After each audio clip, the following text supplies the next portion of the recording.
Bienvenidas y bienvenidos a otro capítulo más. Nos estamos encontrando acá en el Instituto de Seguridad Laboral para hablar de interesantes temas a propósito de seguridad y salud de trabajo. En el capítulo anterior estuvimos hablando del decreto 44, decreto que entró en vigencia este 1 de febrero.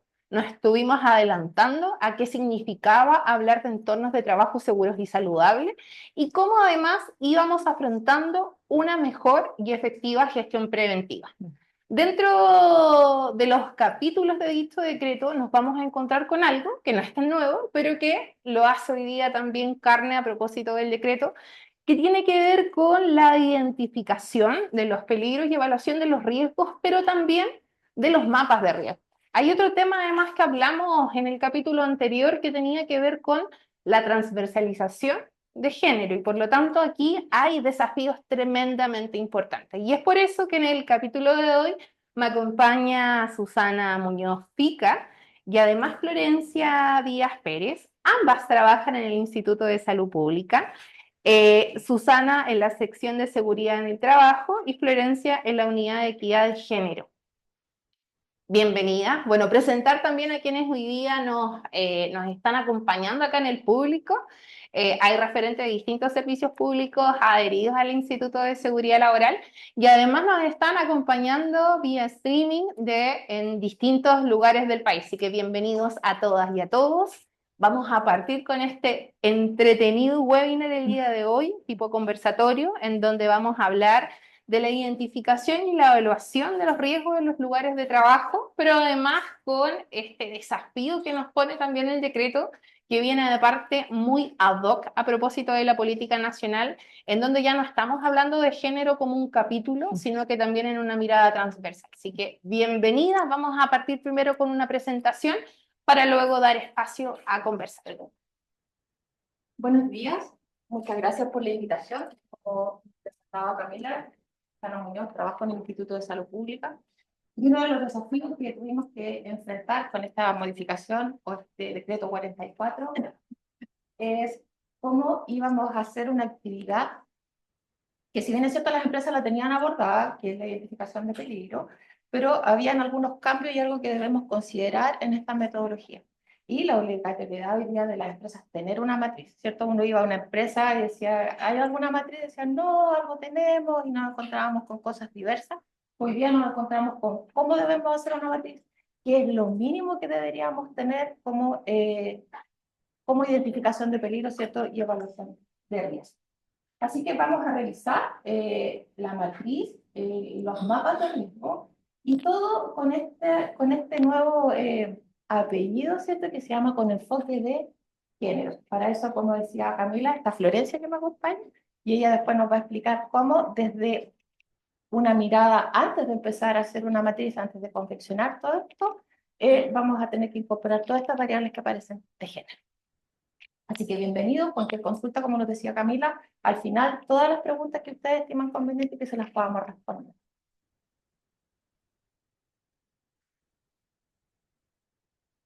Como definiciones, este decreto 44, ¿cierto? Que nos dice qué vamos a hacer con respecto a las matrices de riesgos. Como definición tenemos, ¿qué es una matriz? Es una herramienta que permite reconocer y evaluar nuestros riesgos en los procesos y en los distintos puestos de trabajo. De hecho, el formato tiene todos estos puestos de trabajo, procesos, etc. Y la evaluación de los riesgos con enfoque de género, ¿cierto? Ahí ya empezamos a decir enfoque de género, según lo que se indica en el capítulo, en el artículo 7. Y el mapa de riesgo, ¿qué es lo que es el mapa de riesgo? Es no más que una representación gráfica de la matriz de riesgo, como lo vamos a ver más adelante. Eso está en el artículo 2 del decreto 44, definiciones 20 y 20.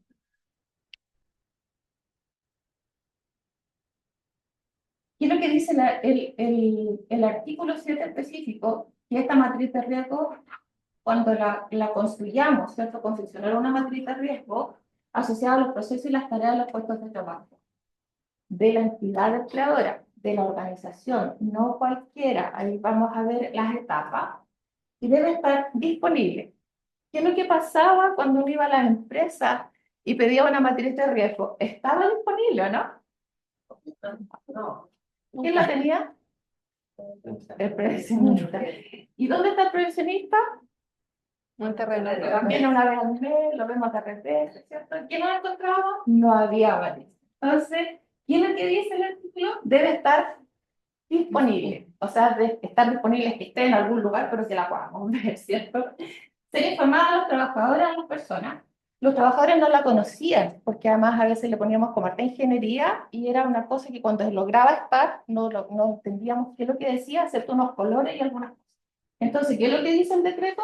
Debe ser informada a las personas y debe estar incluido el comité paritario, el delegado de seguridad y los dirigentes sindicales. ¿Quién construía la matriz? El prevencionista, ¿cierto? El prevencionista la construía, el prevencionista se la llevaba para la casa, el prevencionista la tenía guardada. Entonces, hoy día esto obliga a tenerla publicada, que los trabajadores estén incluidos en la construcción de la matriz. ¿Ya? Lo que es perfecto, porque ¿quiénes son los que saben de medidas de control cuando lo hablamos más adelante? ¿Quiénes son los que conocen las medidas de control, las formas correctas de hacer los trabajos? ¿Qué es lo que debe tener como contenido? Los factores de riesgo, ¿cierto? Asociados a los agentes, los riesgos ergonómicos, psicosociales, la violencia del acoso, los accidentes del trabajo. Y debe tener, ¿cierto? También un enfoque de género. ¿Qué es lo que debe tener como mínimo nuestra matriz? La identificación de peligros en los puestos de trabajo y la evaluación de riesgo, que es evaluar los peligros que identificamos o los factores de riesgo, los riesgos, decir cuán más o menos graves pueden ser. Y ahí aparecen los colores, ¿cierto? Verde, amarillo, rojo, naranja, etc. Para eso vamos a ocupar, dice, la guía para identificación y evaluación primaria de riesgo en el ambiente de trabajo del Instituto de Salud Pública o el documento de la empresa. Les cuento un poquito esta historia. Nosotros teníamos un documento, una versión 2, que aparece en el año 2021-2022, y que es la que hoy día todavía está publicada. Tuvimos que hacer algunas actualizaciones, le agregamos algunos parámetros, pero la base sigue siendo probabilidad por consecuencia para los riesgos de seguridad. Eso no cambió, ¿ya? Para los riesgos de seguridad. Entonces hubo una actualización que ya aparece la resolución ahí es la 668, pero que además nosotros deberíamos publicar en estos días ya el documento en el formato documento. Hoy ya está como resolución, pero el contenido es exactamente el mismo. No cambia la resolución al documento que ustedes van a ver publicado en una semana. Entonces, cuando dice el artículo o la que lo actualice, hoy día hay una guía, pero sí, como les contaba, en esta nueva resolución y en esta nueva guía está lo que vamos a revisar hoy día con respecto a matriz de riesgo y mapas de riesgo.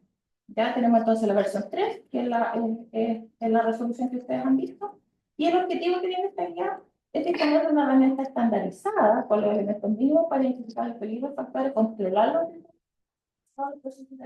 trabajo nuevamente con el enfoque de género. ¿Cuántas veces escuchamos enfoque de género en estos 5 minutos de mi presentación? 3 o 4 veces, en estos dos temas, en matriz de riesgo y en mapa de riesgo.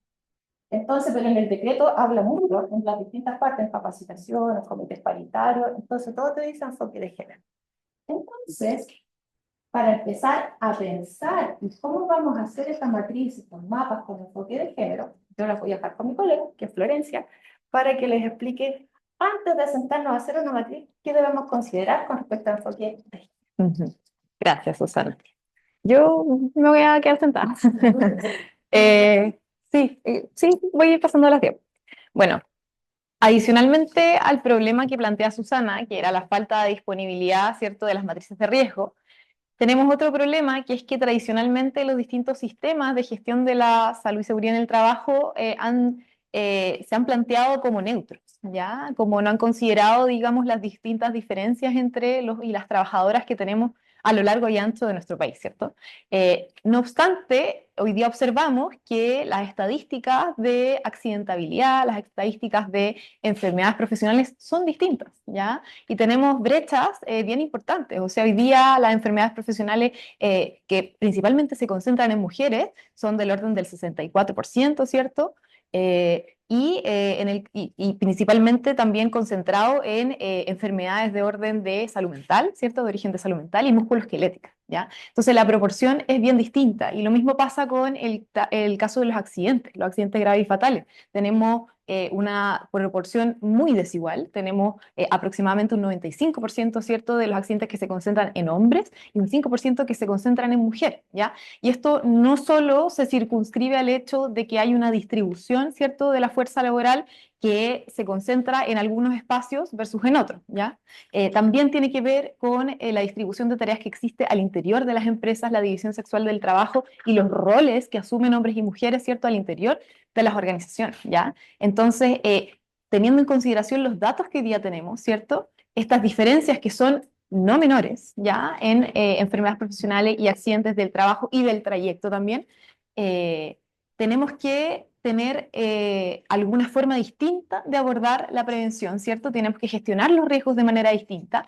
Y lo que hace en este contexto hoy en día la perspectiva de género es abrirnos la puerta y decirnos, chuta, parece que los riesgos y las enfermedades no se circunscriben exclusivamente a lo que pasa en el entorno de trabajo, sino que las personas también, ¿cierto?, responden a otros factores que son culturales, que son sociales, y que eso va a influenciar la forma en que las personas se comportan hoy día al interior de las organizaciones, ¿ya? Entonces, lo que hace la perspectiva de género es invitarnos a abrir un poco más la perspectiva respecto de lo que hacen las personas, cómo se comportan, ¿cierto? Las conductas que tienen al interior de los espacios laborales, que están permeadas por otros elementos que muchas veces van más allá de los límites de lo laboral, ¿ya? Entonces, sabemos que, por ejemplo, las condiciones de trabajo en las que se desempeñan las mujeres, por ejemplo, o incluso las diversidades sexogenéricas, que hoy día son minorías, ¿verdad?, que están altamente invisibilizadas en los lugares de trabajo, pero que están expuestos a grandes niveles de violencia, por ejemplo, ese tipo de elementos va a influir, ¿verdad?, en la forma en que las personas trabajan y va a condicionar también sus posibilidades de acceder, ¿cierto?, a ciertos espacios y a la salud. Y entonces acá lo que hacemos nosotros es tomarnos de este modelo de los determinantes sociales de la salud y decir, chuta, el trabajo no es un espacio neutro. El trabajo está influido por distintas dinámicas de poder, por distintas dinámicas culturales, sociales, ¿verdad?, que va a hacer que en este caso mujeres y disidencias sexogenéricas estén en condiciones desiguales o tengan menor acceso a ciertas formas de gestionar sus riesgos laborales, ¿cierto? Porque estas diferencias hasta hoy no se habían considerado, ¿ya? Lo grave de esto, en el fondo, es que como no se habían considerado, vemos que las consecuencias a la salud son diferentes, ¿verdad? Y por eso hoy día tenemos estadísticas que son tan distintas para los diagnósticos, las calificaciones de enfermedades profesionales por salud mental, por trastornos musculoesqueléticos y de otras índoles en general, ¿ya? Entonces, la invitación que nosotros hacemos a través de esta guía, ¿cierto? Y a lo largo de los distintos conversatorios que vamos a ir haciendo, es a comprender que la perspectiva de género en salud y seguridad nos invita a abrir las puertas, a entender la complejidad del mundo del trabajo y de las personas, y a considerar que los sistemas están relacionados, es decir, el sistema de salud con el sistema de trabajo, ¿cierto?, están relacionados y el género es un factor que influye de manera indudable en las consecuencias que tienen también para la salud, ¿ya? Entonces, la invitación que hacemos también es a visibilizar estos elementos, a identificar ciertos sesgos que pueden estar predisponiendo ciertas acciones que luego se van a transformar en enfermedades o en accidentes, ¿ya? Ese es un poco lo que queremos transmitir hoy día. En particular, hay ciertos elementos que están bien, digamos, teorizados, que están presentes de forma transversal en los distintos espacios de trabajo, como lo son la división sexual del trabajo, ¿cierto?, que es asumir que ciertas personas, por la forma en que se ven, ¿verdad?, van a ser más o menos capacitadas para hacer ciertas actividades. En ese sentido, tradicionalmente vemos que en ciertos sectores se asume que los hombres tienen más fuerza, ¿verdad? Y que por ende están más capacitados para asumir ciertos desafíos más físicos, ¿verdad? Y por ende se los expone a ese tipo de riesgo. También tenemos la segregación vertical y horizontal, que tiene que ver con las posibilidades que tienen en particular las mujeres de poder desenvolverse de manera lamentablemente desigual, digamos, en los distintos entornos de trabajo. Y por supuesto vamos a tener este fenómeno de la violencia y la discriminación, que es un fenómeno que no es menor, porque hay que recordar siempre que la prevención de riesgos, ¿verdad?, está asociada a las personas, ¿sí? Lo que queremos, lo que buscamos en última instancia es poder prevenir accidentes, poder prevenir enfermedades para que las personas estén mejor, ¿ya? Entonces, el fenómeno de la violencia y la discriminación va a afectar la forma en que las personas se comportan, la forma en que las personas sienten, ¿verdad? Lo que sucede en el trabajo y va a afectar sus comportamientos. Y esto es en el fondo lo más fundamental de todo, porque al final son las personas las que trabajan en las organizaciones, ¿verdad? Eh, una de las cosas entonces que nosotros invitamos en un primer momento a partir de esta guía, que es la HIPER, es a observar, a visibilizar, a identificar cuáles son algunas de las consecuencias que ya se han sistematizado a lo largo de la literatura y también en la práctica, ¿verdad? Que tienen consecuencias diferentes para hombres y mujeres en ciertos sectores, ¿verdad? Y que van a predisponer entonces a que ciertas personas, en particular mujeres y disidencias sexogenéricas, tengan mayor, digamos, cantidad de enfermedades por estas causas, etc. Entonces, lo primero que nosotros queremos plantear es que abramos, digamos, un poco la mente en el sentido de poder observar ciertas cosas que habíamos dado por hecho hasta ahora, ¿verdad? Y ahora tenemos que empezar a hacer esas diferencias. Eso es lo primero en el fondo. Y para eso nosotros, una de las cosas que traemos en esta guía es una tabla sistematizada con las distintas diferencias que hay en la exposición a riesgo, ¿cierto? Y por prevalencia, digamos, y las consecuencias diferenciadas que esto tiene sobre la salud de hombres, mujeres y diversidad sexogenérica, ¿ya? Por ejemplo, sabemos que el rubro de la limpieza, ¿cierto? Está muy presente distintos tipos de agentes y riesgos químicos, ¿verdad? Y eso va a tener, por supuesto, una consecuencia a la salud que es nociva y que en mayor proporción afecta a mujeres porque están insertas en este tipo de sectores producto de la división sexual del trabajo que existe, ¿ya? Pero también, y no solo tiene que ver, como les decía antes, de la distribución general de la fuerza de trabajo, también tiene que ver con que cuando uno observa cómo se relacionan las personas en el trabajo, también frente a distintas tareas hay distintos comportamientos o hay distintas asignaciones de roles, ¿ya? Entonces, se va a tender a creer, por cuestiones culturales y sociales, ¿verdad?, que las mujeres tienen menos competencias para ciertas cosas o más competencias para ciertas cosas como el trabajo emocional, por ejemplo, o lidiar con problemas personales de los compañeros, ¿ya? Entonces, ustedes se preguntarán en este punto, en el fondo, ¿cómo podemos hacernos cargo de una complejidad tan grande, ¿cierto?, que está en el plano social y cultural, en lo que pasa en el trabajo, ¿ya? Y acá nosotros lo que hicimos es hacer un intento de propuesta metodológica, protocolar, para que ustedes aborden esta complejidad de una forma un poco menos compleja, ¿ya? Entonces, lo que proponemos fundamentalmente es tener una metodología en 3 fases, ¿ya? La primera fase tiene que ver con un diagnóstico, ¿ya? Y esto es algo en el fondo, por así decirlo, de perogrullo. Sabemos que, sobre todo ustedes que tienen altas competencias en lo que es prevención de riesgo, tenemos que partir por un diagnóstico, ¿verdad? Tenemos que saber qué es lo que está pasando en la organización, tenemos que saber quiénes están en la organización, ¿ya? Porque no va a ser lo mismo tener una empresa llena de mujeres, llena de hombres, o que sea mixto, ¿verdad? Tenemos que saber cuál es la distribución. Y en el caso de que existan también, si es que existen personas transgénero, personas bisexuales, etcétera. Tenemos que tener consideración de eso porque lo que nosotros hacemos en lo cotidiano, en las relaciones laborales, influye también, ¿cierto?, en la prevención de riesgo. Entonces, los invitamos en primer lugar a identificar en el fondo cómo estas relaciones de género y cómo ciertas prácticas o políticas que puedan estar institucionalizadas en el fondo van a estar presentes en mayor o menor medida en la organización. Y acá les traemos un cuadro ya que es propio de, bueno, una nota técnica que también va a estar disponible en los próximos días para que ustedes la vean, que es un apoyo también a la metodología HIPER.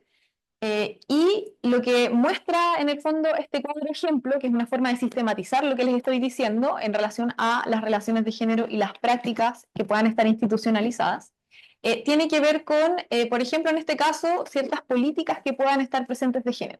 Y acá ustedes se preguntarán, ya, pero ¿de qué me va a servir tener sistematizado una política, por ejemplo, de equidad de género en la organización para prevenir accidentes o para prevenir riesgos? Y mi respuesta es que sirve. ¿Por qué? Porque, de nuevo, entender que, bueno, en la metodología, y acá me adelanto un poco a un poco lo que va a decir la Susana, dentro de la identificación de riesgos y peligros tenemos una serie de factores, ¿cierto?, que van a influir, que van a hacer más potencial, por así decirlo, la ocurrencia del riesgo, que tiene que ver con el GEMA, ¿verdad? Dentro del GEMA tenemos un factor que son las personas, ¿ya?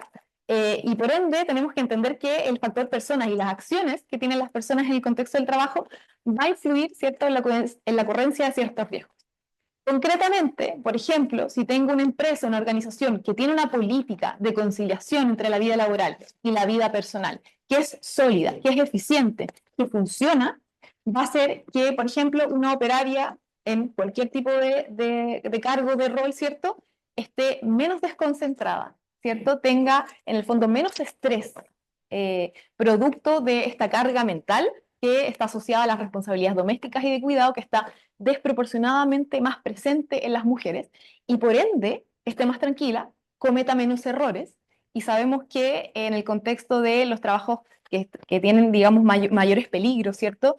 Y que son, digamos, por ejemplo, no sé, trabajos en la altura, un accidente, o sea, digamos, un error puede ser fatal, ¿verdad? Entonces es importante entender que las cuestiones que tienen que ver con lo doméstico, la esfera cultural, social y privada van a influir en cómo esa persona se desempeña y se desarrolla en el trabajo y está más concentrada, comete menos errores, ¿ya? En la segunda fase tenemos lo que tiene que ver con netamente la identificación y la evaluación de los riesgos laborales que estén presentes. Y acá, en el fondo, también lo que hacemos nosotros es una invitación a profundizar el conocimiento que tiene la organización en torno a las brechas y las diferencias de género que puedan existir en distintos ámbitos, ¿ya?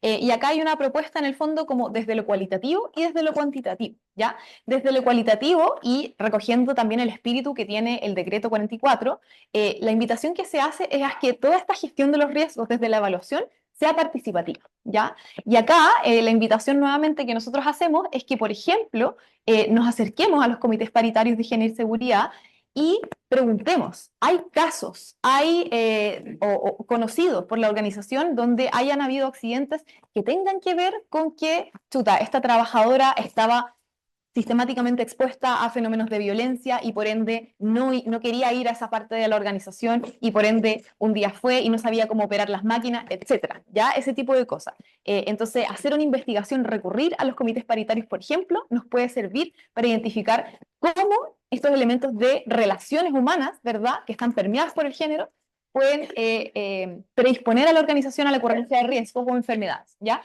Y desde lo cuantitativo, es importante que la organización también tenga una diferenciación. ¿Cómo son las tasas de accidentabilidad en hombres y mujeres en mi organización?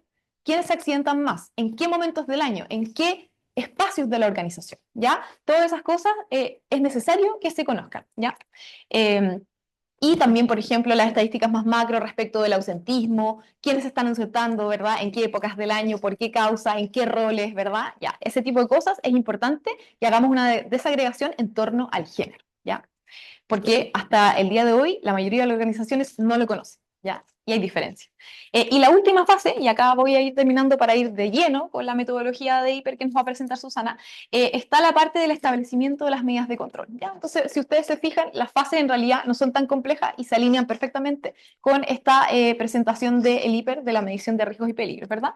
Y en la parte del establecimiento de las metas, perdón, de las medidas de control, lo que queremos es que en el fondo lo que se haga también se integre de manera transversal a los planes generales que tiene la empresa de prevención y que no queden como casos aislados, ¿ya? Entonces, en primer lugar, reconocer el trabajo que se hace durante esta identificación y sumarlo en el fondo como un antecedente y para que en el fondo esto se pueda gestionar de forma sistemática, ¿ya?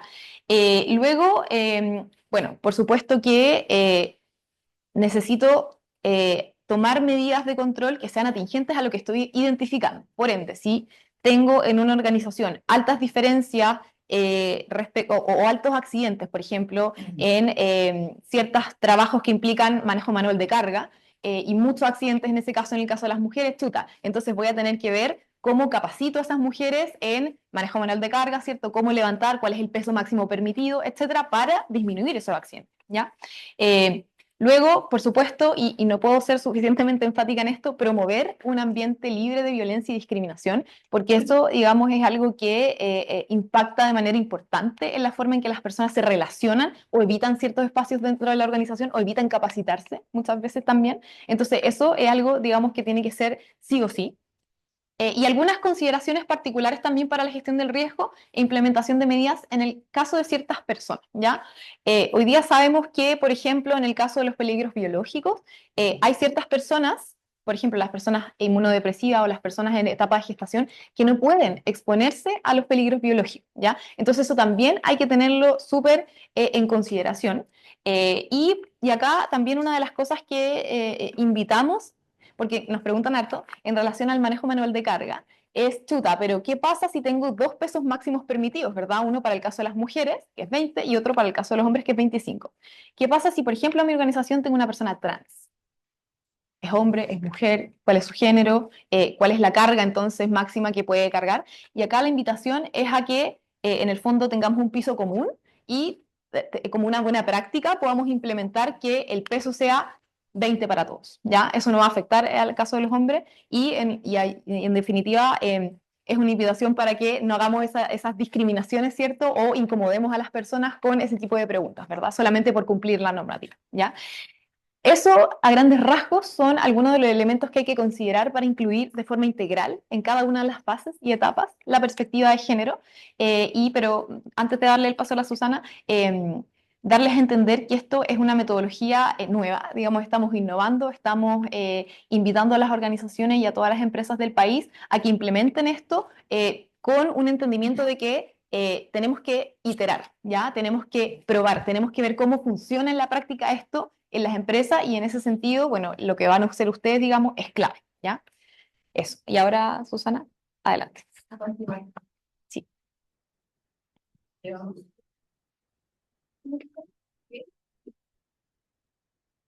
como les comentaba al inicio, en la presentación y en la contextualización del tema que vamos a ver, el enfoque de género es algo que debemos considerar, como decía Florencia. Y antes de comenzar a construir nuestra matriz, debemos considerar todo lo que nos dice Florencia con respecto a el género. Quienes tenemos trabajando, hombres, mujeres, son tareas masculinizadas desde la historia. Hoy día estamos incorporando mujeres, la minería, de hecho, esta innovación ha incorporado muchas mujeres, de hecho, lo tienen como meta, no solamente mujeres en el área productiva, sino que también mujeres en la educativa para poder, ¿cierto?, insertarnos en los mundos que culturalmente eran masculinizados. Hoy día encontramos. Y al revés igual, no sé si estamos preparados a lo mejor para ver educadores de párvulo. Siempre hemos visto educadoras de párvulo. Sí, ya estamos, pero yo diría que sí. Yo creo que es un juego de ambos lados. Tenemos todas estas consideraciones, tenemos una empresa, tenemos esta mirada de balcón con respecto al género, con respecto a los trabajadores. Ya, además de considerar la variable de género, tenemos una ley de discapacidad, ¿cierto?, que dice que debemos tener gente con distintas condiciones y que por supuesto trabajan, las tenemos consideradas en nuestra organización. Cuando tenemos todo y toda esta mirada, decimos, vamos a empezar a construir nuestra matriz. Recién nos sentamos a construir nuestra matriz. Dijimos que ¿quiénes van a trabajar? Los trabajadores, sindicatos, comités paritarios, y tenemos nuestro equipo para construir nuestra matriz. Primera etapa, vamos a levantar los procesos. ¿Qué es lo que necesitamos para levantar nuestros procesos? ¿O qué es lo que se espera en esta etapa en levantar estos procesos? Es poder llegar hasta donde están nuestros accidentes fatales escondidos. Por ejemplo, en el área de recursos humanos, gente que va a pagar sueldo a terreno, cuando hicimos el levantamiento de riesgo, consideramos, ¿cierto?, un trabajo administrativo, un trabajo de computador, súper bien, y no consideramos que tenían que conducir y que pueden tener un accidente grave o fatal, ¿cierto?, en los traslados. No lo consideramos.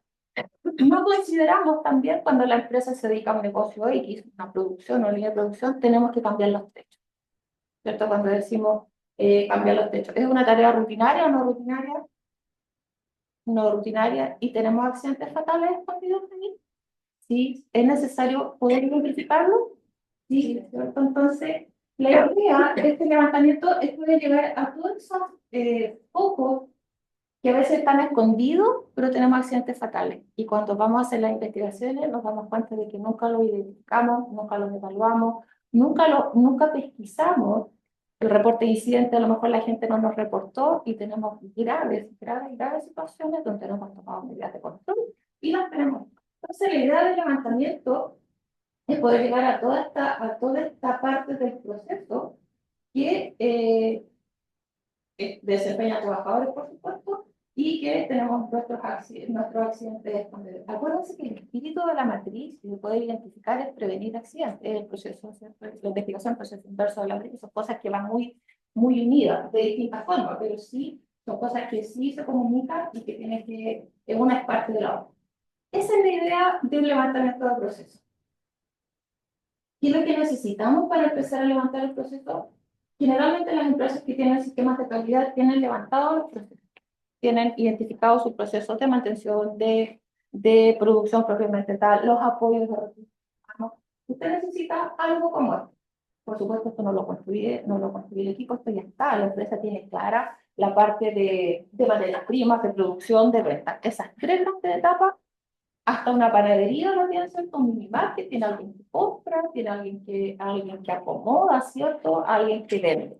Y que están expuestos a accidentes. Cuando hablamos de una empresa pequeña, tenemos en los minimarkets portadoras de cecina, tenemos en las amasanterías, ¿cierto? Y tenemos accidentes escondidos ahí, ¿cierto? Tenemos accidentes también en el señor que compra y que trae, que lleva, también. Y como decía, que no los identificamos. Esa es la idea de que nosotros podamos hacer este levantamiento. ¿Y en qué lo vamos a graficar este levantamiento? Esta etapa, el anterior no se construye, como les decía, generalmente hay procesos identificados. Y este proceso, esta etapa, está en el anexo de ley, lo vamos a dejar como el levantamiento del proceso. Ya hay un formulario propuesto, donde tenemos los costos de el nombre, si es una tarea rutinaria o no rutinaria. Ya dijimos que las tareas no rutinarias hay fatales escondidos, tareas que nos hacen comúnmente, las hacen los contratos, los subcontratos, y que responsablemente la empresa principal es cierto la que tiene relación con. Entonces tampoco nos podemos desentender de esa parte. La tarea no rutinaria, yo diría que en un alto porcentaje está cubierto por contratos y subcontratos, donde también esto aplica para todos. Entonces, algo que debemos tener, las empresas principales dicen, no, el contratista debe traer su matriz. ¿Está bien eso? No, yo creo que tenemos que construir las cosas, ¿cierto? Porque la instalación es mía, todo este entorno es mío y va a venir gente a trabajar para mi empresa, por lo tanto, para mi organización, necesito entregar la información. Ya no, ellos tienen que traer su matriz, yo creo que es súper complicado, sobre todo para el contratista cuando tiene que abordar esto, y cuando además tienen a un señor o una señorita prevencionista haciendo esto, ¿cierto? Porque la matriz del prevencionista dijimos al principio, pero no es así. Fíjate, entonces necesitamos involucrar a las empresas, consideremos las tareas rutinarias, no rutinarias, el trabajo de los contratos, la gente que limpia luminarias. Puede ser súper simple limpiar una luminaria, pero cuando hablamos de un balcón de 8 metros, con rack de almacenamiento de una bodega, donde tenemos 8 metros de limpieza de luminaria, ¿se vuelve complicado la tarea? Bastante más difícil que empezar en limpiar una, ¿cierto? Eso es lo que debemos levantar. Ahí tenemos que decir, aquí está nuestro foco. Base a eso, ¿cierto? Los lugares específicos, la identidad sexogenérica, que influencia nos explicó, qué es lo que debemos considerar y que ya tenemos claro qué es lo que vamos a incorporar en nuestra mente. Con este levantamiento de procesos, nos vamos a ir a identificar los peligros. ¿Cómo vamos a identificar los peligros? Con algo que igual le hemos hecho a veces en Chile, de hecho yo he visto algunos formularios que se ponen en la web y no tienen la columna factores de riesgo. Ya les vamos a explicar por qué es importante no saltarse esa columna. ¿Cómo vamos a identificar los factores de riesgo? Nosotros proponemos, la idea propone la metodología GEM, ¿cierto? Es una metodología muy antigua, pero que te permite tener una visión bien amplia con respecto a la gente que va a realizar la tarea, los equipos que tenemos con los que vamos a realizar la tarea, los materiales y el ambiente como entorno. Entonces, hacemos esta mirada bajo cualquier tarea y decimos que aquí personal va a trabajar, capacitaciones, ¿cierto? Hoy día el decreto 44 habla también de este derecho a saber, que ya tiene un apellido, ¿cierto? Que se llama informar riesgos laborales, ¿sí? Entonces tiene como un ODI y RL. Los equipos, mantenimiento, operadores de los equipos, estado de los equipos, estado de mantención de los equipos, son cosas que debemos considerar, materiales y ambiente, por supuesto, que es nuestro entorno. que cuando investigamos accidentes, ¿cierto? Una de las cosas que hacemos es ver cómo está el entorno donde se generaron los accidentes. Teniendo esta mirada general, nosotros proponemos ahí la metodología GEMA. Y en la guía sale la espina de pescado, pero igual lo podemos hacer más simple. Lo importante es que esta información esté en algún lugar. Ahí aquí hay una tarea, que hay un esquema en Excel o en la espina, pero lo importante es que en algún lugar nosotros hayamos dejado por escrito toda esta mirada que dimos con respecto a una tarea o a la identificación de un riesgo específico. Tenemos ahí un riesgo específico que es incendio. Este es un caso de ejemplo que está en la guía. Es una tarea de mantención al RAC en una farmacia hospitalaria. Entonces, habla de todos los factores asociados a este riesgo de incendio, donde habla aquí, por ejemplo, de lo que hablábamos con Florencia, el carro de extinción de incendio fuera de la casa, manipulación de trabajadores. ¿Qué pasa con los carros de incendio? ¿Cuánto pesan los carros de incendio? ¿Sobre 25 kilos? Sí, y consideramos que hoy día, uno de los ejemplos que pusimos, que las tareas de mantención son masculinizadas, pero hoy día tenemos que hacer una mantención y tenemos que considerar qué hacemos con esto. Significa que es importante esta mirada de género, tenerla mucho antes, tenemos mujeres, tenemos carros, entonces tenemos ambiente, presencia de polvo no suspensión, instalaciones eléctricas defectuosas. Otro de los factores, cierto, los carros de extinción son con un peso que no se puede ser manipulado por mujeres. Con respecto a la gente, capacitación, subcontratación de personal femenino sin capacitación adecuada a los de trabajo, masculinizada, si es una tarea masculinizada. Y acá tenemos un ejemplo de un trabajo administrativo. ¿Se fijan? Gente, equipo, materiales, GEMA. Este GEMA nos va a permitir identificar un riesgo que es el que está en el anexo 3 de la guía, donde tenemos una tabla de riesgo que tiene alrededor de 28 riesgos identificados en distintas formas y donde nosotros vamos a identificar el riesgo. En este caso identificamos ahí alguna sobrecarga de trabajo postural de trabajo sentado, en el caso 2 y arriba tenemos un incendio. Como ejemplo, por ejemplo, les puedo contar el ejemplo. La codificación también en el anexo 3 de la guía. Con esto empezamos a completar nuestro Excel, ¿cierto? Con nuestra ítem, donde tenemos el proceso, que era mantención, el puesto de trabajo, usar los mantenedores de las instalaciones, la tarea es la revisión de los rangos metálicos para el almacenamiento, donde identificamos todos los factores de riesgo asociados al incendio. Nosotros falta de aseo, incluso mujeres que no están familiarizadas con el trabajo culturalmente masculinizado, todo eso lo tenemos que levantar. Aquí es donde tenemos que dejar impreso, ¿cierto? Lo que les decía con respecto a discapacidad, con respecto a todo lo que nosotros tenemos como factores de riesgo. ¿Es importante los factores de riesgo? Sí, porque son lo que conocíamos anteriormente como condiciones o actos subestándares. Hoy día leemos factores de riesgo en un mismo contexto, pero es lo mismo. La gente a veces se confunde, como que dice, sí, pero las condiciones o los actos sí, es lo mismo, pero mutamos a factores de riesgo que son el listado de condiciones o acciones que contribuyen a que la gente esté expuesta a un riesgo. Entonces, por eso nosotros en esta etapa identificamos riesgo. La etapa siguiente, después que tenemos identificados los riesgos, ¿qué es lo que hacemos? Los evaluamos, les ponemos colores, ¿cierto? Y el color nos indica si es más o menos complejo la tarea que vamos a realizar y las medidas de control que vamos a tener. Pero cuando nos encontramos con más cosas, independiente de que los riesgos de seguridad, como sale aquí, lo vamos a ver en el siguiente diapo, estén evaluados por probabilidad de consecuencia, nos encontramos con otros tipos de riesgos que también nos levantamos, porque nosotros al hacer esta mirada, levantamos riesgos de seguridad, riesgos higiénicos, riesgos psicosociales, ¿cierto? Riesgos de transporte de carga, de manipulación de carga. Entonces la guía es súper específica, dice, si el riesgo corresponde a una emergencia, nos tenemos que guiar, ¿cierto? Por este accede, la metodología accede de emergencia, y que está dada por la resolución 280, que hoy día actualmente está en la. Y para los riesgos higiénicos, ¿qué es lo que tenemos? Desde los 594, tenemos algunos protocolos, ¿cierto? 15, de texto, etcétera, que ellos evalúan. Y si se identifica un riesgo higiénico que no tenga protocolo universal, entonces nosotros como DCT, los expertos en esta materia van a determinar cuál es la medida, cuál es la exposición y alguna metodología que esté internacionalmente para evaluar este riesgo específico. O el 104 no tiene todo, tiene casi todo, pero hay cosas que de repente no empezamos a implementar. Sí. Y tenemos que promocionar nosotros, como dice, los OVAL también son importantes. Y con una metodología que sea internacionalmente validada. Para el caso de los riesgos tipos psicosociales que tenemos, el protocolo psicosocial. Ese va a evaluar nuestra exposición al riesgo psicosocial. Te vamos a, disculpen, pero estamos, como estamos en vivo, hay un problema más arriba. ¿Se escuchaba muy mal?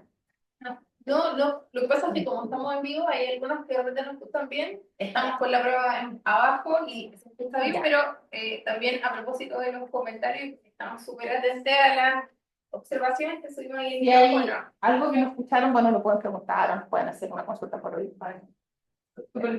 Ujú. Y en cuanto a los trastornos musculoesqueléticos, también hay una guía que es de marzo del año 2024, y esa es la que evalúa la exposición a trastornos musculoesqueléticos. Tenemos también la guía de carga. La legislación, documentos, tenemos para evaluar los riesgos que no sean de seguridad. Tenemos ahí todo el listado de protocolos que ya están disponibles.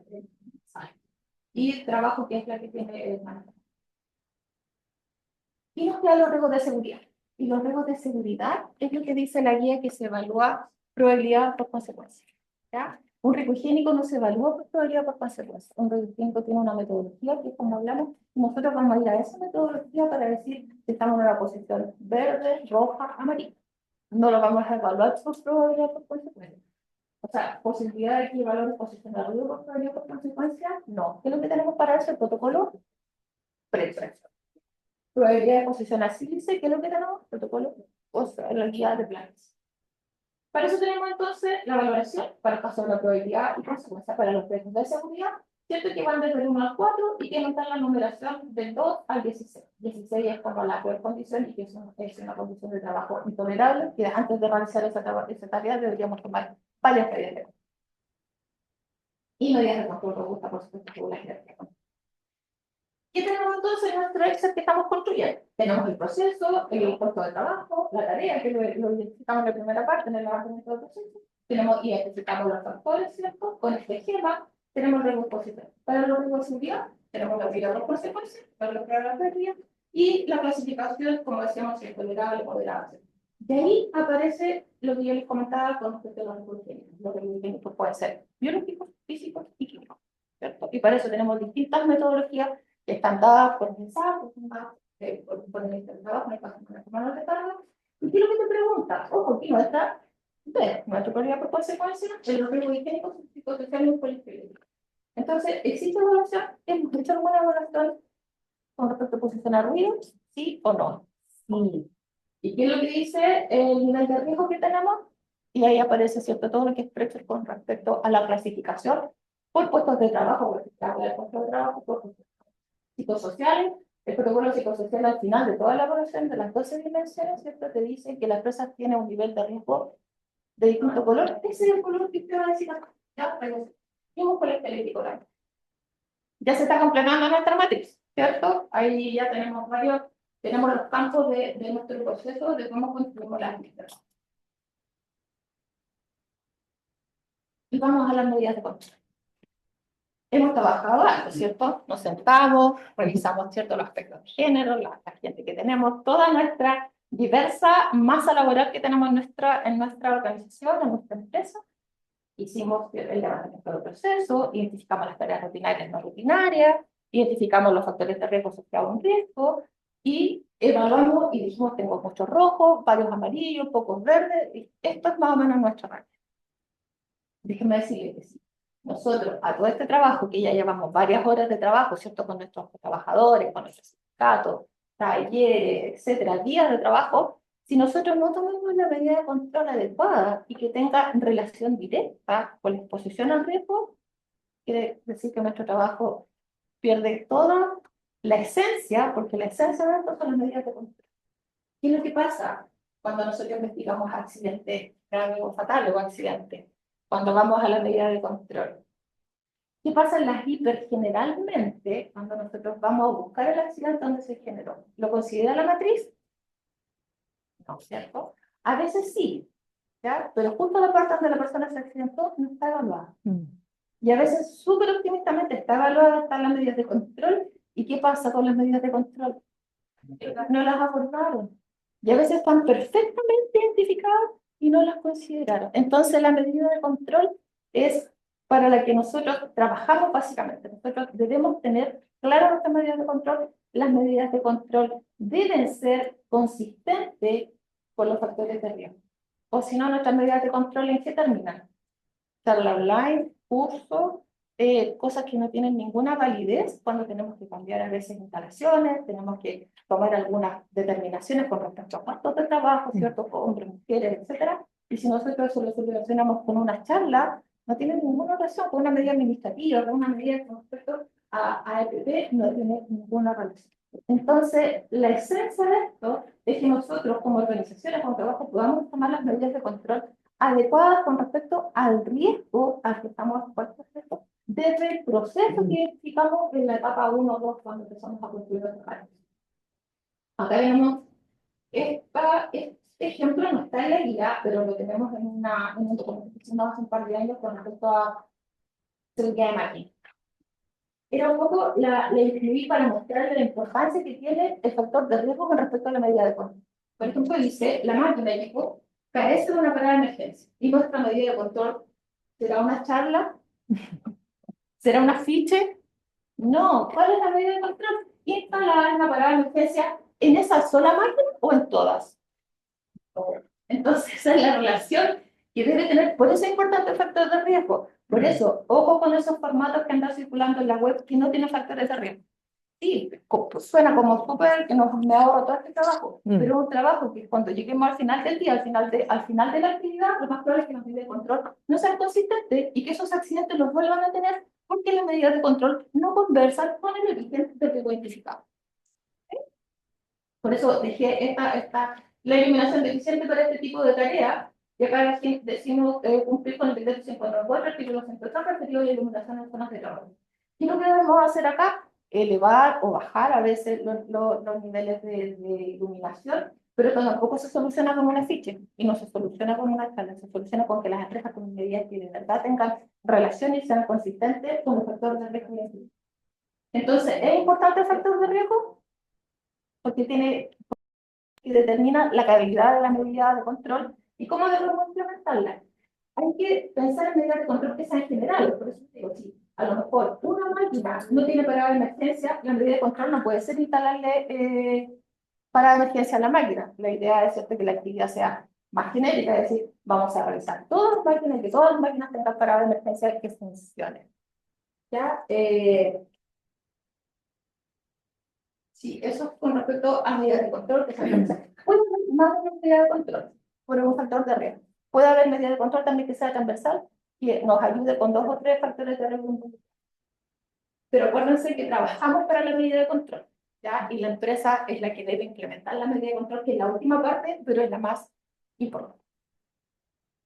Por eso es importante que todas las etapas, cuando hemos trabajado en los talleres, si las etapas iniciales las hicimos con una base poco sustentable, lo más probable es que nuestra matriz de riesgo ya en la etapa de identificación, de medidas de control, ya empiece como a perder a tener poca sustancia, digamos, con respecto a la calidad de las medidas de control. Y tenemos entonces la elaboración de la matriz, que necesitamos el levantamiento de procesos, la identificación de los peligros, la evaluación de los riesgos, la implementación de medidas de control. Y todo esto, cuando ya lo tenemos listo, aparece el otro concepto y que esta otra parte de esta indicación de Camila, ¿cierto? De hablar de los mapas de riesgo.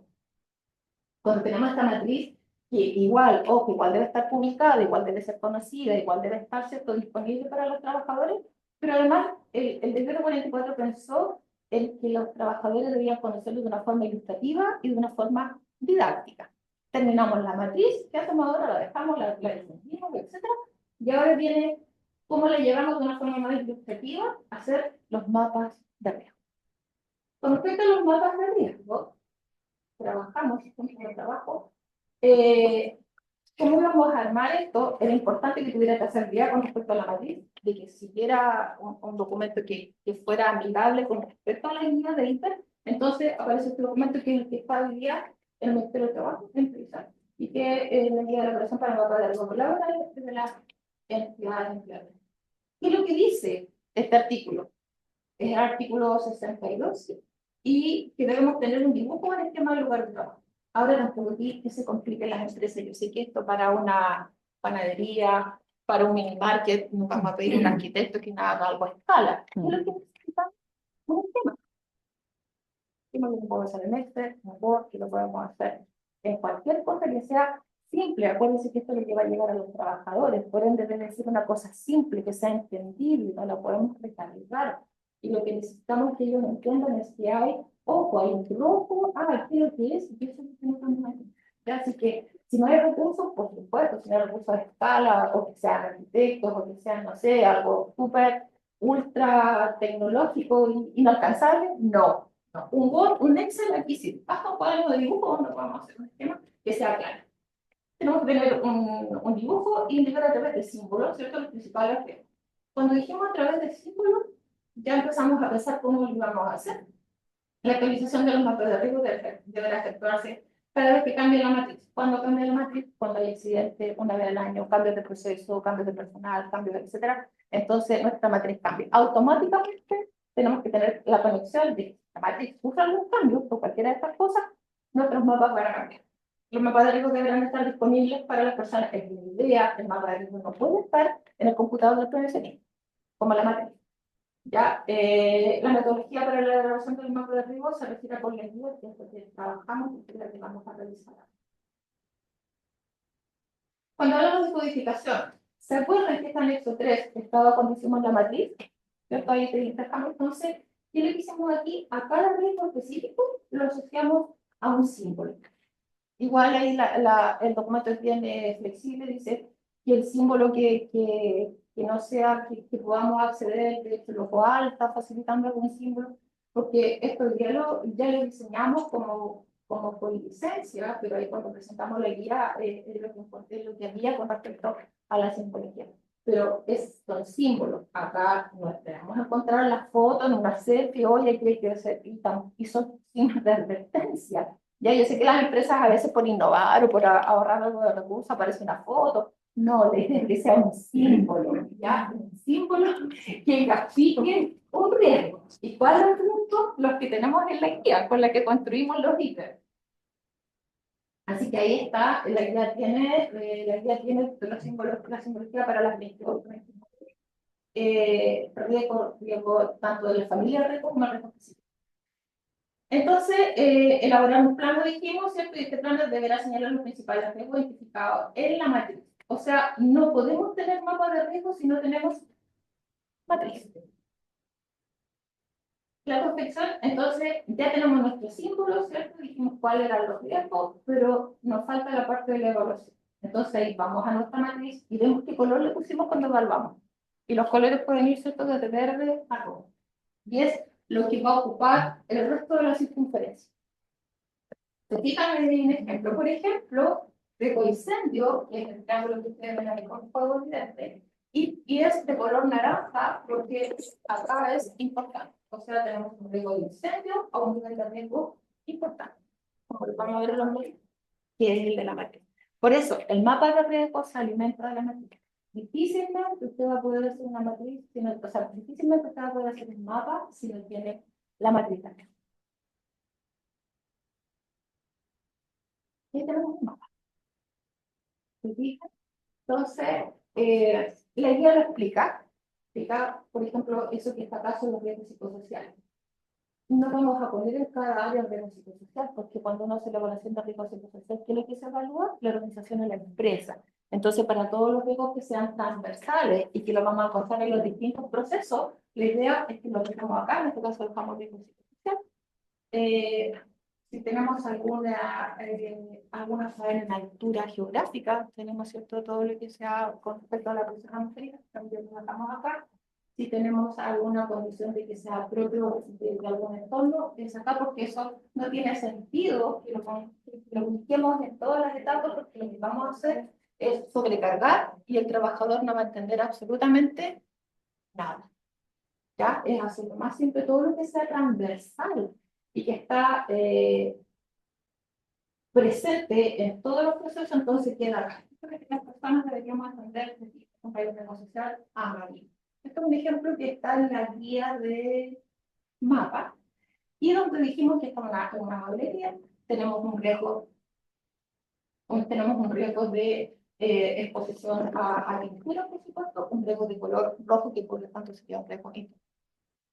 La persona se posiciona acá en la instancia, acá tenemos oficina, tenemos algunos cojos acá, ¿cierto? Atrapamiento en la sala de multiuso, cortes, etcétera, taladro, que es lo que principalmente tenemos en una mueblería. El nivel de detalle con respecto a herramientas también lo dan ustedes. La idea es que las personas entiendan, los trabajadores, que cada tarea o que cada área transversales tienen un nivel de riesgo y que está representado por una simbología y además está representado por un nivel de riesgo que puede ser desde los verdes, no los incluimos, porque los verdes entendemos que están más o menos abordados con respecto a las medidas de control. Pero si usted estima y no le sobrecarga su mapa, poner algo que esté, algún riesgo que esté en color verde, o sea, usted lo deja. Eso es con respecto a los mapas. Lo más simple, hay algunas consideraciones importantes que debemos tener con respecto al mapa. Debe participar el comité paritario, las personas, ¿cierto? La sociedad de los OAR. Se debe tener especial consideración con la detección de cambios de procesos productivos, ¿cierto? Cambia la matriz, cambia nuestro mapa. La metodología también está dada por la matriz de riesgo. En algunos casos puede existir más de un mapa. Cuando, por ejemplo, los que hemos hecho la evaluación Expressor, porque yo los vi antiguísimos, antes que existieran, incluso estábamos hablando del decreto 745. Sí, antes del 2000, aparecían los mapas de ruido, no sé si los vieron, ¿cierto? Hay mapas de ruido, que está el proceso y que aparecen unas zonas rojas, aparecen zonas verdes, que son los mapas de ruido. También puede haber un mapa de ruido, también puede haber un mapa de sílice, se pueden complementar, pero la idea es que este esquema no lo sobrecarguemos, sino que puede haber un mapa de ruido específico de una zona, que también las personas pueden, los trabajadores tener acceso a más de un mapa de riesgo, sobre todo si consideramos riesgos, digamos, físicos, químicos, biológicos, y que podamos detallar. Eso lo entrega el protocolo mismo o la guía misma de cada negociación. Podemos encontrarnos con mapas de riesgos, mapas de zonas que son más o menos complejas con respecto a algún aspecto que hayamos evaluado en la empresa. Y tenemos un último punto que es súper importante, es que el mapa tenga acceso a todas las personas. Suena como súper evidente que lo tengamos publicado en el acceso a una empresa. Pero ¿qué pasa con nuestros trabajadores no videntes? ¿Qué pasa con las personas, ¿cierto?, que tienen discapacidad visual, problemas de discriminación de colores? Gente que tenga personas neurodivergentes. También tenemos que llegar a ellos con nuestra información. Entonces, estamos obligados a tomar los ajustes razonables, como dice la ley de discapacidad, para que esas personas también lo conozcan. ¿Cómo? Tenemos que adaptar, y ahí está la creatividad, por supuesto, pero una persona no vidente debe tener acceso a un mapa de riesgo, debe saber cuáles son las zonas más o menos complejas con respecto a su tarea. Las personas que tienen discriminación de colores, ¿cierto? Todas las personas deben tener acceso. Es súper evidente que la gente debe conocer el mapa, pero tenemos que pensar en nuestra masa laboral que es diversa y que ellos deben tener acceso a este mapa. Y vean todas las que se quieran, me han preguntado si puede ser con estos códigos, con códigos QR y llega al teléfono, sí puede ser un apoyo, todo lo que ustedes quieran, pero la idea es que esto también esté publicado y que esté la matriz y que por supuesto haya consistencia en la matriz que tienen al acceso de las personas al mapa. No puede pasar de que usted actualice la matriz y no actualice el mapa, o que tenga un mapa distinto a la matriz, que su matriz esté llena de rojo y su mapa tenga puros amarillo y verde. Eso tiene que ser súper trazable, tenemos que ser organizados con eso, cambia nuestra matriz y cambia nuestro mapa. Esa es la presentación, lo que queríamos que conocieran así como en media hora, 40 minutos. Por supuesto, yo creo que durante el año, como salud pública, vamos a dedicar varios talleres, talleres donde usted ya empieza a jugar con estas cosas y empezamos a ver en detalle muchas cosas que me salté, por supuesto, porque no era el tiempo, pero lo más macro como metodología es lo que acabamos de revisar y nosotros, por supuesto, estamos disponibles para todas las preguntas, Florencia, yo y todo nuestro equipo para poder responder tanto lo que sea matrices de riesgo, mapas de riesgo, que tiene el 44. Así que un gusto y espero su consulta. Muchas gracias, Susana.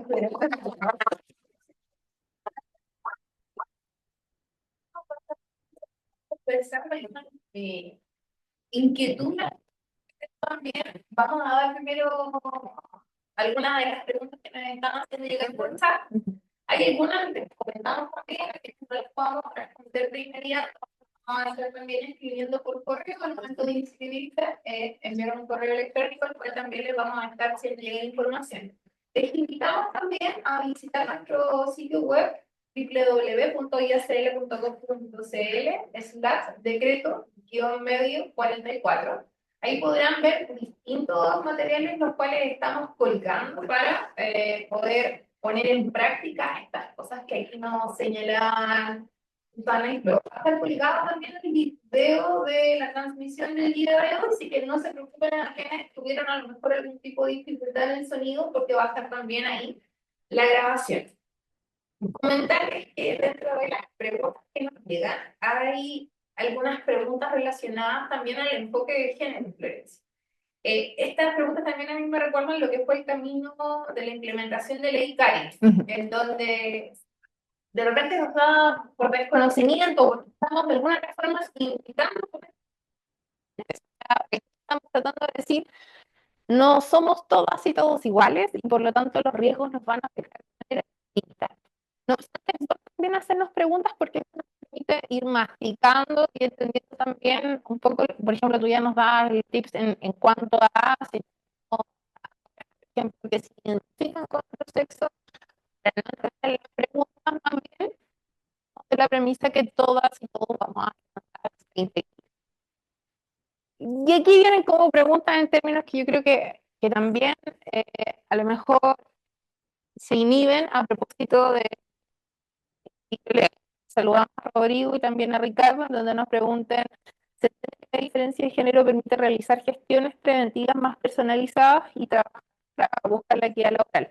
Pero ese análisis por género no se cuenta con juicios en base a la perspectiva de género dentro de una organización. Al realizar las consultas respecto a la identificación de género de los trabajadores, ¿no se considerará como discriminatorio? Tendrá esa pregunta, nos ha llegado varias veces. Primero hay que entender que, retomando lo que tú bien planteabas, no todos y todas somos iguales en el contexto del trabajo. Entonces, en general, las medidas que se toman en el contexto como de la perspectiva de género, nosotros nos gusta llamarlas como medidas correctivas, ¿ya?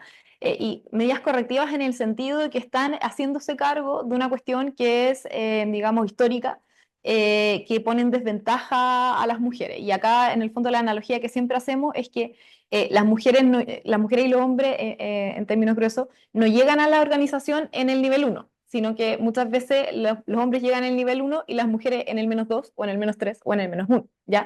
Entonces, en ese sentido, más que discriminación positiva, que es algo que también he escuchado que se utiliza, es una medida correctiva para en el fondo equiparar la cancha más que desnivelarla, ¿ya? Entonces creo que es importante partir en el fondo con esa consideración. Las mujeres en particular y las disidencias parten desde el -2, el -3, ¿ya? No es que partamos todos en las mismas condiciones. Pero igualmente tenemos que ser bien asertivos y bien quizás como empático y de nuevo, en el fondo, como tenemos que tener la sensibilidad suficiente para entender que, por ejemplo, en el caso de las disidencias sexogenéricas, el tema de la identidad es algo bien crítico, ¿ya? Entonces ahí lo que se sugiere es preguntar directamente o tomar ciertas medidas a priori, como la que les decía sobre el tema del manejo mental de carga.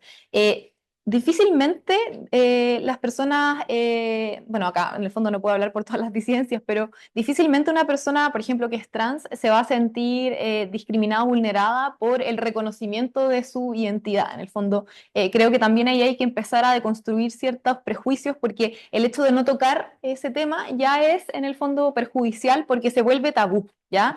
Entonces la invitación acá es a conversar de estos temas, a ponerlos sobre la mesa, a visibilizar que existen distintas identidades de género y distintas realidades personales, laborales, ¿cierto?, en la organización y fomentar un poco este diálogo social, más que esconderlo bajo la alfombra, que es algo que durante muchos años, ¿cierto?, hicimos como sociedad, ahora es ponerlo sobre la mesa y preguntarlo desde una posición de respeto, por supuesto, ¿ya? Pero en el fondo es eso, en el fondo es entender que la realidad es diversa, que no todas las personas son iguales en el contexto del trabajo y preguntarlo en el marco del respeto es algo que va a valorar positivamente en la mayoría de los casos. Yo creo que es súper interesante la reflexión que hace además Florencia, porque es una invitación. Nos pasó también con Ley Karin, que Ujú. más bien invitaciones a conversar, o Ujú. sea, a establecer estos vínculos que nos permiten también tomar medidas. Entonces ahí yo creo que hay unos tips re interesantes. Nos preguntan también, Susana, y acá algunas preguntas como bien puntuales. Por ejemplo, entonces los riesgos específicos que están cubiertos por los protocolos MinSal, ¿no hay que incluirles de la hiper? Hay que incluirlo. De hecho, las columnas están identificadas. Lo que pasa con esos riesgos es que no se evalúan por probabilidad por consecuencia. ¿Ya? Solo los riesgos de seguridad son los que se evalúan por probabilidad por consecuencia. Pero deben estar considerados. Nosotros debemos tener una matriz que incluya todo.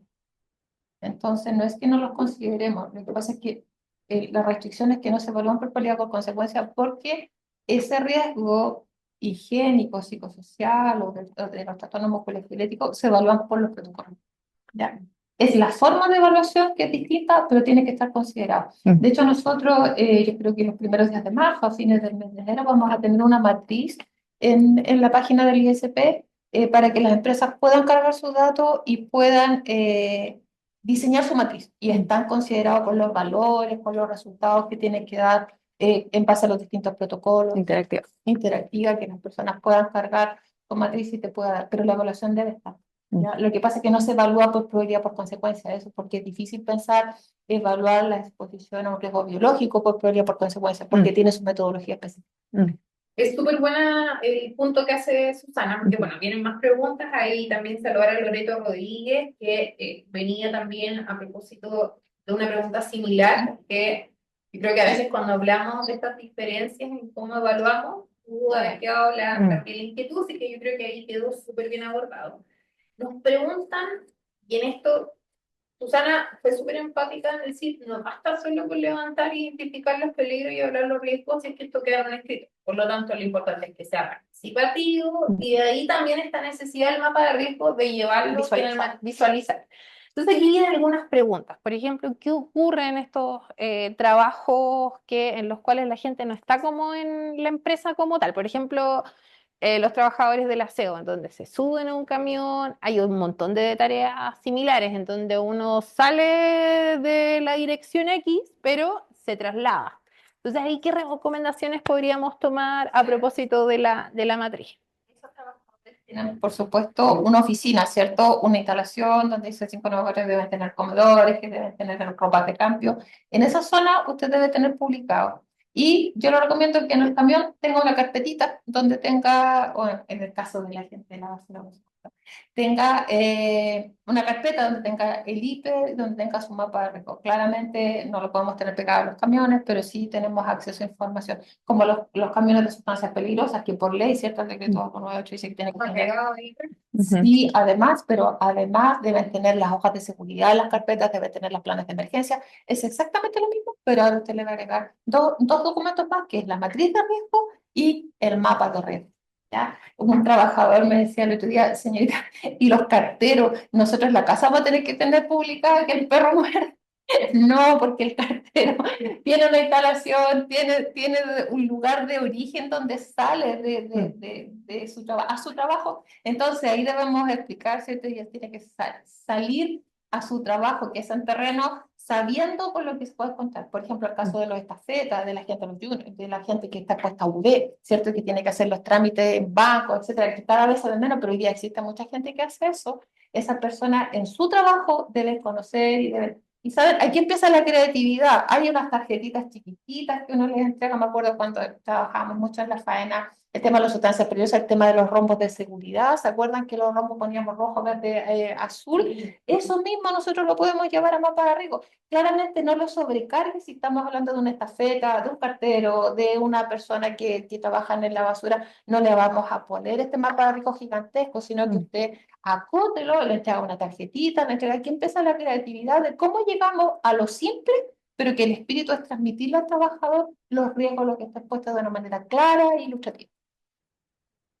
Ya, ahí varios tips. Yo creo que es súper importante en esto de la diversidad de los trabajos. Nos ocurre también, y aquí preguntan, a propósito de que en la matriz productiva en Chile nos encontramos con las MIPE, o sea, ya ni siquiera nos hablamos de las pequeñas empresas, sino que hablamos con las micro y pequeñas empresas. Entonces, siempre surgen estas preguntas. Bueno, yo tengo un puro trabajador, entonces tengo que contar con todo esto. Y ahí, bueno, nosotros desde el ISL siempre hemos dicho sí, pero nos tomamos también de las palabras de Susana cuando hacía esta invitación de no nos preocupemos de sobrecargar, sino más bien de comunicar y en donde resguardemos que vamos a tomar las medidas al menos sobre los riesgos y que permitan que nuestros trabajadores no se accidenten ni enfermen. Entonces ahí no sé, Susana, si nos podrías entregar a lo mejor recomendaciones también pensando en estas empresas que tienen uno, dos trabajadores.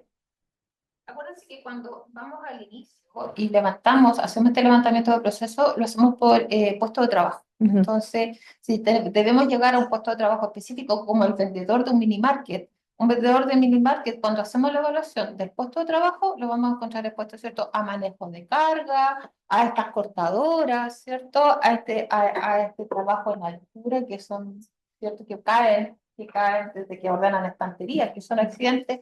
Entonces, para que este mapa de riesgo sea simple, vámonos a la matriz, vámonos al puesto de trabajo y hacemos este levantamiento por puesto de trabajo. Le podemos entregar incluso un mapa de riesgo, como te decía, solamente al puesto de trabajo a esa persona. A esa persona no es que no le interese, pero no podemos incluir los riesgos el vendedor, por ejemplo. Lo vamos a confundir.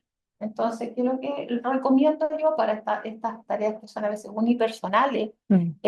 Hacer por puesto de trabajo, hacer este levantamiento y entregar y capacitar por puesto de trabajo, independiente que tengamos un mapa de riesgo a lo mejor en el mini market, que no tiene que estar publicado, pero sí publicado fuerte, pero sí tiene que estar accesible y que la gente lo vea y sepa dónde está. Súper. Bueno, también nos preguntan, y aquí nosotros también hacemos la invitación a revisar la guía. Entendemos ahí, Susana comentaba a propósito de los símbolos que aparecen, pero nos preguntan, es como, ¿tienen que ser esos símbolos? ¿Podemos ubicar otros símbolos? Ahí, ¿cuál es la recomendación? Mira, hay varios símbolos que los sacamos nosotros de la OIT, entonces Mm. son bastante transversales mundialmente. Mm. Y algunos más específicos los trabajamos, como por ejemplo la exposición a altura geográfica, pero también existe. Entonces, el símbolo está, la guía te dice, ocupa ese símbolo, los OAL también pueden colaborar con simbología, pero lo que no puede aparecer es, como le decía yo, una foto suya en una selfie arriba de un camión diciendo que hay un riesgo de volcamiento. Eso, por supuesto, que no puede aparecer y que es capaz de ser la creatividad del chileno y finalmente este mapa se transforma en un álbum de fotos. Eso, por supuesto, no puede aparecer. Y la simbología asociada al riesgo. Sí, puedo agregar algo breve, que en el fondo también un poco lo decía Susana, pero claro, recordar que el tema de la simbología, el objetivo es que sea, entre comillas, universalmente accesible y entendible, ¿verdad? Y ahí hay que, bueno, de nuevo desde la perspectiva de género, considerar que no todos los trabajadores tienen las mismas condiciones, ¿verdad? Y en el caso, lo decía Susana, reforzar, en el caso, por ejemplo, de las personas que tienen alguna discapacidad visual. Ahí un poco lo que nosotros recomendamos es, por ejemplo, agregar textos escritos que estén debajo del símbolo para que las personas que utilicen ciertos dispositivos de lectura, ¿verdad?, especiales que sean compatibles, puedan interpretar esos textos, ¿ya? Y también no solamente esa descripción sirve para las personas con discapacidad visual. Muchas veces, por ejemplo, las personas con algún tipo de autismo severo también van a tener dificultades para interpretar esa simbología y por ende ya no se vuelve universal. Por eso, en el fondo, para hacerlo accesible a todas las personas, se recomienda que hagamos ese tipo de ajustes razonables, ¿ya? Para que las personas puedan interpretarlo de forma transversal y que no solo se quede en un segmento de la población trabajadora. Buen punto. Yo creo que ahí cuando hablamos de inclusión también es mirar en términos de todas las diferencias que componen también el universo donde estamos trabajando. Para terminar con las preguntas del chat y ahí a lo mejor preguntar acá en estudio quienes quieran consultar algunas cosas antes de ya dar finalización a este conversatorio. Hay una pregunta más bien en relación volvemos un poco más al inicio, cuando tú nos estabas explicando bien cómo es esta matriz, cómo vamos a identificar los peligros. Preguntan por si lo pudieses explicar también a lo mejor con un ejemplo para que se entienda la diferencia entre peligro y los factores de riesgo, a los cuales tú dijiste, los factores de riesgo tienen que estar. Y peligro, hoy día vimos en un minuto que podía estar casi en la salida, pero después aparece una evaluación que habla de peligro, ¿no? Como que se va y vuelve. Peligro, ¿cierto? Es la condición a la que estamos expuestas, pero esto piensa un poquito más el factor de riesgo, porque involucra peligro desde el punto de vista de la conducta y desde el punto de vista de la condición. Ya, entonces ahí se nos genera esto, el peligro puede que no, nos pasemos al peligro como una condición a lo mejor del entorno solamente, pero ¿qué pasa con las conductas que también son inapropiadas? Entonces el factor de riesgo es un paraguas que considera peligros y el factor condiciones o actos o estándar que puedan contribuir a esta exposición a riesgo.